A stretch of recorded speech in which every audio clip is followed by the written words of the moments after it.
if you're looking at metrics to track for scheduling efficiency, again, it's a velocity. So you think about the only things that can impact velocity.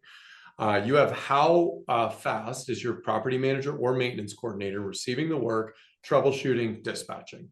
That is critical to it. And then after that, it's either going to a third-party vendor or an internal technician. And so really, if you're thinking about velocity of how fast you can do things and the throughput you can get through, things to measure just their dispatching, troubleshooting speed, and coordination speed is the created to assigned out. Like how fast do you get that troubleshooting done before you're sending it out? And then you think about those other resources, vendors. Being able to understand their lead time is really important.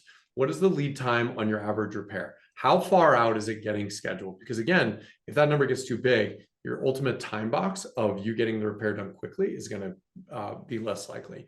Same with technicians. How far out is their job from the time you assign it to them to the time that they're going to be able to complete the job? Those are all the things that you can continue to monitor and watch. And right, if you've got one of those numbers dwindling, it makes an easy decision. Do you need to augment your vendors? Do you need to augment your technicians? Do you need to augment your coordinators?